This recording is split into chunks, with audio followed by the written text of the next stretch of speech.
And with 36 days to go before the presidential election, the candidates are laser focused on one group of voters, men. We'll tell you what both Trump and Harris are doing to court male voters ahead of the November election. We are 36 days away from the election, and Vice President Harris and former President Trump continue to ramp up their efforts to persuade Americans for their vote. Both candidates have targeted many different voter groups, including women, young people, Asian Americans, black people, and Latinos. But now the focus is on male voters who, as a collective, have mentioned feeling unheard because courting efforts are mostly aimed at minority groups. So how are former President Trump and Vice President Harris working to get the attention and vote from men? Let's explore. Joining us now to discuss this further is Warren Farrell, Dr. Warren Farrell. He is an American political scientist, activist, and author of 7 books on men's and women's issues, including The Boy Crisis and The Myth of Male Power. Warren, good to have you. The candidates are really making an effort to reach young male voters this cycle. Former President Trump, for example, has appeared with people who bring in mostly male audiences. I'm thinking of Theo Vaughn, Aiden Ross, and Logan Paul. Meanwhile, organizations like White Dudes for Harris and Athletes for Harris are on the ground working to get support for the vice president. My big question here, is any of this working? It isn't working nearly as well as it could. President Harris and President Trump could do a lot better. When I did the research for the boys' crisis, boy after boy told me things like, I wish I wasn't born a man. I wish I wasn't born a boy. That all he hears about in school is the patriarchy as part of something that made men the oppressors and women the oppressed, and made rules for women to benefit men at the expense of women.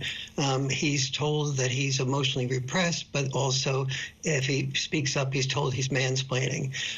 He sees that that boys are committing suicides at 4 times the rate of girls, but what he sees grants being given by the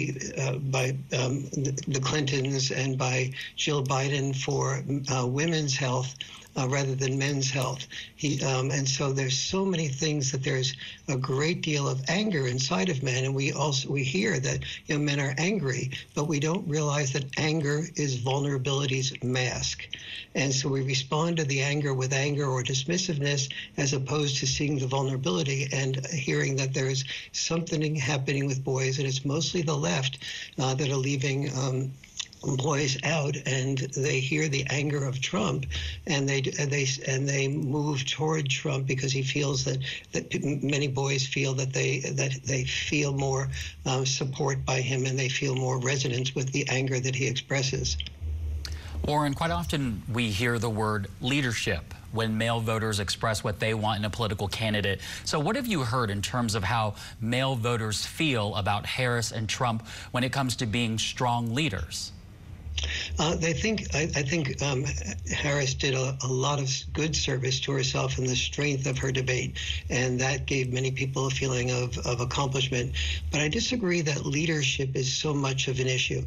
I think it is part of it is the economics. Boys are often in failure to launch mode, and proposals like being able to help them get their first house, or maybe more support for the working class is now more appealing to young men who are more failures to launch in a higher percentage than ever have been before. But I think, that if I were Harris's campaign manager and I was saying, what could you do to really talk to boys and men, I would say, first of all, make sure that the Gender Policy Council that you've created for the White House does not explicitly state that it excludes boys and excludes men. There are 8 federal offices of women's health, 0 federal offices of men's health, even though men die earlier of 9 out of the 10 leading causes of death. How about an office of men's health? How about my father being around? How about after that my mom and dad are getting a divorce, that there be more laws saying that mom and dad should be equally involved with me rather than me being dad deprived, which is the single biggest cause of the boy crisis. Warren, I heard what you said a bit earlier about how some young men are finding a champion in former President Trump and how he talks about young men. I'm curious to know, what's the biggest difference between Trump and Harris when they talk to male voters, and what's going to turn the tide in making sure that they're able to reach young male voters? I think there's a feeling among many young men that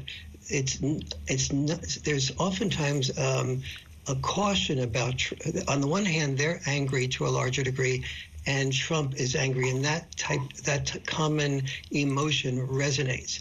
But on the other hand, they don't feel, if Harris were to say, imagine yourself as a future dad. Do you want your son, and are you teaching your son to be very focused on himself? Are you teaching your son to be very angry? Are you teaching your son to be a bad loser and not know when to say things like that? When you appeal to a man about how he can parent his future child, then you're speaking to something that would resonate with the young men.